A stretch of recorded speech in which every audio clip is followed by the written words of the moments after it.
NR துணையில் சந்தா சேரன்கிட்ட தனியாக பேசணும்னு சொல்லி தனியாக பேசும்போது அவங்க 2 பேர்த்துக்கு நடுவில் சந்தா நீ சொன்னது பொய் தானே அப்படின்னு கேட்குறாரு சேரன்னா. அதுக்கு சந்தா என்ன பொய்ன்றீங்களா, அப்போ நீங்கள் என்னை ஏமாற்றிட்டு போகலான்னு நினச்சிட்ருக்கீங்களா அப்படின்னு சொல்லி கேட்குறாங்க. இதுக்கு சேரன்னா ஐயோ இல்லை, நமக்குள்ளே அப்படி ஒரு விஷயம் நடக்கவே இல்லையே அப்படின்னு சொல்லி சொல்கிறாங்க.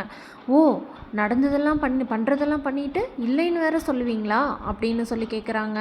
பயப்படாதீங்க, நான் சும்மா தான் சொன்னேன். அப்படி சொன்னால் தானே இந்த கல்யாணத்தை நிறுத்த முடியும். நீங்கள் இங்கே வரலைனாலும் இந்த கல்யாணத்தை நான் இந்த பொய்யை சொல்லி தான் நான் நிறுத்தியிருப்பேன். வேறு என்ன சொன்னாலும் எங்கள் வீட்டில் வந்து கேட்டிருக்க மாட்டாங்க.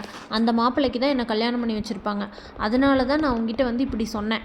ஒருவேளை அப்படி உண்மையாக இருந்துச்சுன்னா நீங்கள் என்னை கழட்டி விட்டுருவீங்களோ அப்படின்னு சொல்லி கேட்குறாங்க. ஐயோ இல்லை சந்தா, என்னோட தம்பிங்க எல்லாரும் என்னைய வெடிய ஓட்டுன்னு ஓட்டி தள்ளிட்டாங்க.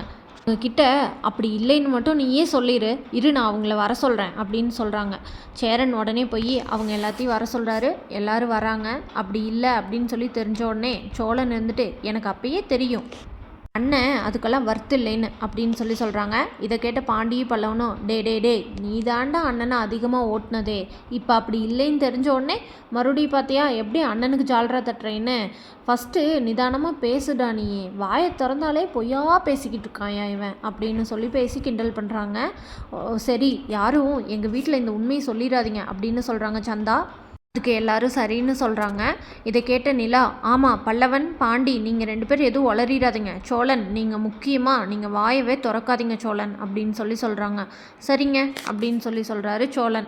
நிலா சந்தாவோட அப்பா கிட்ட நிச்சயத்துக்கு என்னென்ன பண்ணணும்னு சொல்லிட்டிங்கன்னா அதெல்லாம் நாங்கள் பண்ணிடுவோம் அப்படின்னு சொல்லி சொல்கிறாங்க. அதுக்கு நிச்சய புடவை மோதிரம் இதெல்லாம் நீங்கள் எடுத்துக்கணும், மாப்பிள்ளைக்கு மோதிரம் ட்ரெஸ்ஸு நாங்கள் எடுப்போம், மறுநாள் ஒரு நல்ல நாள் பார்த்து நிச்சயத்தை வச்சுக்கலாம், கல்யாண தேதியை நிச்சயத்தன்னைக்கு சொன்னபடியே குறிச்சிக்கலாம் அப்படின்னு சொல்லி சொல்கிறாரு சந்தாவோட அப்பா. பாண்டி சந்தாவோட அப்பா கிட்ட எங்ககிட்ட எல்லாம் சரின்னு சொல்லிட்டு நாங்கள் போனதுக்கப்புறம் மறுபடியும் திருட்டுத்தனமாக கல்யாணத்துக்கு ஏற்பாடு பண்ண மாட்டிங்களே அப்படின்னு சொல்லி கேட்குறாரு. கேட்ட சந்தாவோட அப்பா என்னப்பா சொல்கிற, நாங்கள் இப்போ இருக்க நிலமையில நாங்கள் சந்தாவுக்கு வேறு கல்யாணம் பண்ண முடியுமா என்ன, அப்படியெல்லாம் பண்ண மாட்டோம், நம்பிக்கையோடு போங்க அப்படின்னு சொல்லி சொல்கிறாரு. இப்படி தான் சொன்னீங்க, ஆனால் கல்யாணம் ஏற்பாடு பண்ணிங்களே அதனால தான் கேட்டுக்கிறோம் அப்படின்னு சொல்லி சொல்கிறாரு பாண்டி. இதை கேட்ட சந்தாவோட அப்பா என்னப்பா சொல்கிற, உங்கள் வீட்டு வாரிசை என் பொண்ணு சுமந்துட்டுருக்கா, அந்த நேரத்தில் நான் வேறு யாருக்காவது கல்யாணம் பண்ணி வைப்பேன்னு நினைக்கிறீங்களா, அப்படியெல்லாம் எதுவும் நடக்காது அப்படின்னு சொல்கிறாங்க. அனீஷ் பையாவும் அப்படி எதுவும் நடக்காது பையா, எங்களை நம்புங்க அப்படின்னு சொல்லி சொல்கிறாரு. நீங்கள் நல்லபடியாக போயிட்டு வாங்க, நிச்சயத்தை நம்ம நடத்தலாம் அப்படின்னு சொல்லி சொல்கிறாரு அனீஷ் பையா. உடனே எல்லாரும் அங்கேருந்து கிளம்பி போகிறாங்க. சேரனுக்கும் சந்தாக்கும் இந்த கல்யாணம் நல்லபடியாக நடக்குமான்னு தெரிஞ்சுக்க நம்ம சேனலை மறக்காமல் லைக், ஷேர் அண்ட் சப்ஸ்கிரைப் பண்ணிக்கோங்க.